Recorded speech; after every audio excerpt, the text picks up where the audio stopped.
Hey, welcome back to the channel. In today's video I'm going to show you how to clean the carburetor out on this Craftsman push mower. And the first thing you're going to do is take the nut off of the air filter housing, then take off the cover, pull out the air filter. Alright, the next step is to remove these 2 1/4-inch screws. Step is removing this cable. You're going to pull this out, dip it forward. It's going to want to cause this to move forward. Next we'll remove these 2 7/16 nuts. Next we'll remove this cover piece. A note in the back, there's a little hose, and this one had some work done to it, so this one actually disconnected from the top back up in there. So when you put it all back together, make sure that this is connected. Now the next step, you can either remove the hose clamp, which on this one was broke in half, so if you choose to do this step next, just be careful. If you have fuel in it, the fuel is going to come out, so have a container ready to put the fuel in. Or you can start on these 2 bolts here. Now these have a T-head, and I don't have that tool, but what I use is the vice grips. But you want to make sure when you attach not to grip on the threading, but there's a little round shape right here. Grip onto that and then spin it counterclockwise to break them loose. And as you can see right here, I have it pinched way at the top, that way it doesn't damage the threading. And go ahead and break that loose. And do the same thing for the other side. And you should remove this gasket. Make sure it goes back on the same way you take it off. And if this is the first time taking this off, it may stick. It does have a gasket on the back. You're going to have to kind of pry that off. Okay, once the 2 bolts are out, you'll be left with the throttle linkage and the fuel line if you didn't disconnect that already.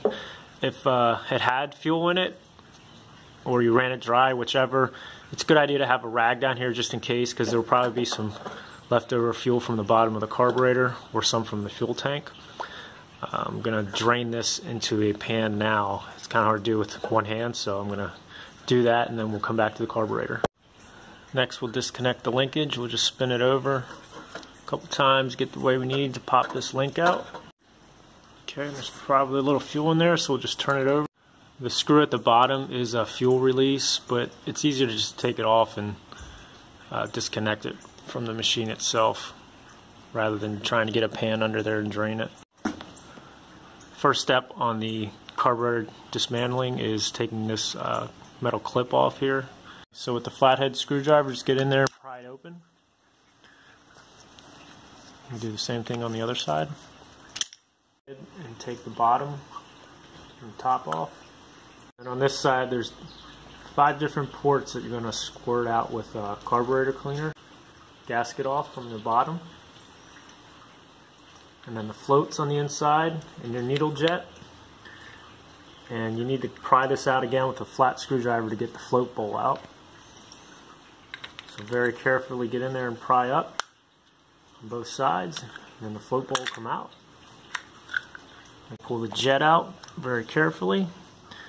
And there's fine little holes on either side. You're going to need to make sure that's clear and the passages are clear.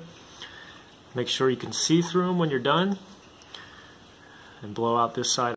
And once you've done that, make sure these little holes are lined up on this side. And you're going to carefully insert that back in the float.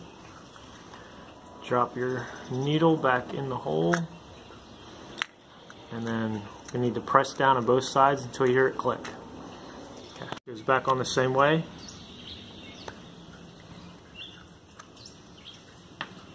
Grab the bottom of the carb, make sure these holes line up perfectly, like that. Do the retaining clip, and make sure when you put it back in, this lines up with these notches here. Together, we'll go ahead and put it back onto the machine. Then add some fresh fuel. Alright, then we'll prime it 3 times and give it a start.